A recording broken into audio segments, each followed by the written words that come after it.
The following story has been brought to you by StoriesToInspire.org. Hello, everybody. Today I want to share with you an interesting development, and that's a little bit of a talk, a little bit about a book I just put out called 90 Seconds.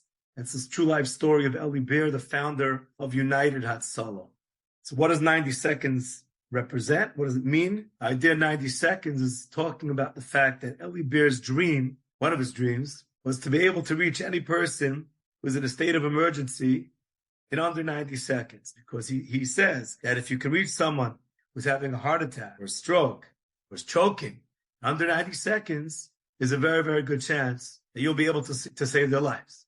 And therefore, because this is Eli's big dream, and he developed the concept of the ambucycle, those special Hatzolah ambulance motorcycles that are ambulances on motorcycle wheels that get a volunteer to the scene of an emergency very quick.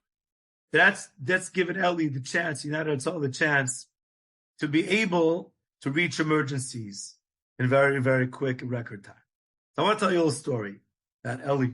See, Eli is a person who's not embarrassed to tell you he made mistakes in life.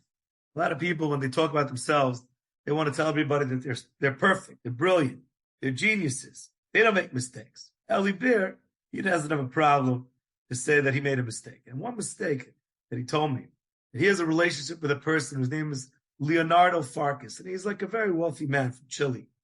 Leonardo Farkas is a donor to United Hatzolah. So when Eli met him, he asked Leonardo if he would be willing to give a certain amount of money to the organization. And Leonardo said, not only do I want to give it to this city, you're asking me to give X amount of money for this city, I want to give you the same amount for another city as well. Let's say $50,000 for two cities. Eli asked him for one city. He said, I'm giving you not just 50, but $100,000. Now, Eli was so excited that here's a person who's so generous. He so much wants to help United Hatzolah that he did something a little stupid. Not long afterwards, he sent Leonardo a message asking him if he would be willing to buy a new ambucycle as well. And Leonardo got mad. He got mad. He said, don't call me again. Don't email me again. I'm going to give you the money I said I'm going to give you. But I don't like to deal with people like you who don't understand how to treat people. I just offered you $100,000 and now you're taking advantage of me. Leave me alone. So Eli felt terrible. Terrible.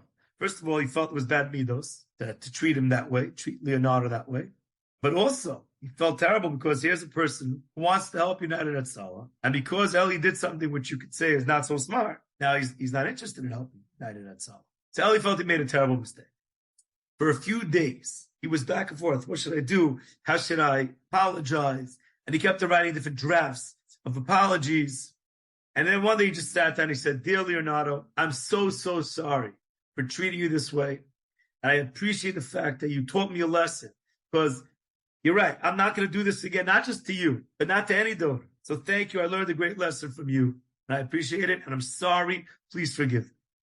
Leonardo writes back to him really fast. He writes back and he says, I forgive you and I'm buying the ambucycle. So they became very close. You see, a lot of times from mistakes, sometimes great relationships come out. When a person has the guts, is brave enough to say, I made a mistake and I'm sorry, then the other person says, you know what? I really appreciate that and I want to become closer to you.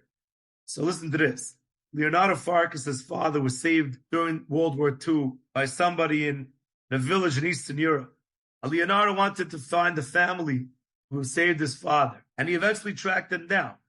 And his dream was to go to that village and to give the son of the person who saved his father, to give him a present, a lot of money, as a thank you, a token of appreciation for saving his father's life.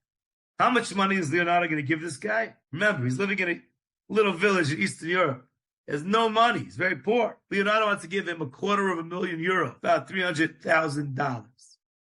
And he told Eli Beer that he's making this trip with Rabbanim, and they're going to go to this village. They're going to go maybe to other kibbutz, and they're going to make a trip out of it. One of the places they're going to stop is this village where the man lives whose father saved Leonardo's father. They gave Eli a bag, €250,000 for him to hold.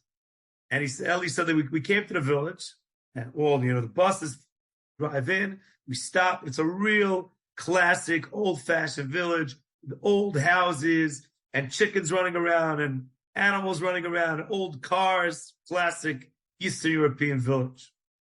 And the man was so happy to see us. And he put out nice food for us to eat. We couldn't eat it because it wasn't kosher.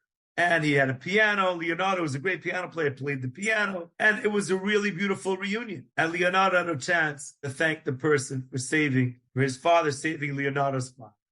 At one point, Leonardo said, I brought you a token of my appreciation. I brought you money. The man said, I don't need any money. Leonardo said, how much do you make a week? Whatever, 300 euro. And your wife? 250 euro.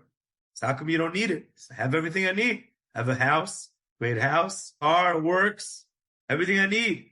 So what about your daughter? Is she in school? Yeah, I saved money and I sent her to school. He says, you don't want the money. I have 250,000 euro for you. He says, I don't want the money. He said, I'm happy. I have everything I need. All I want is your friendship. So Leonardo's blown away. Eli said to Leonardo, I'll take the money. For you, Hatzolah. You can give it to me. Anyways, Leonardo said, is there anything you would want me to use the money for? So the man thought, he said, you know what? There's a school in the village that's just so old and run down. It would be great if you took the money and rebuilt it and made it a state-of-the-art school for the kids in this area.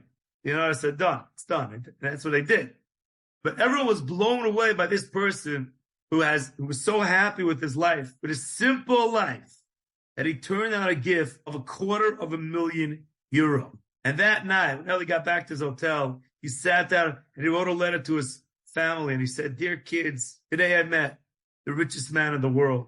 And he told them the story of how he met the richest man in the world. He's so rich. You know why he's so rich? Because he's happy. He's not looking for anything. He's happy with his simple, satisfying life. And a person like that, who wants nothing, who's happy with what he has, a person like that, he's the happiest man in the world. So Eli said to his family, kids, today I met the happiest man in the world. I think that's a lesson we can all learn from this story. A, what it means to make a mistake. B, what it means to learn from making a mistake. C, to apologize. D, from mistakes come great things. And E, well, look what it led to, a great relationship and to Eli learning another life lesson. What it really means for a person to be truly happy. So you got to go out there. This book is making waves around the world.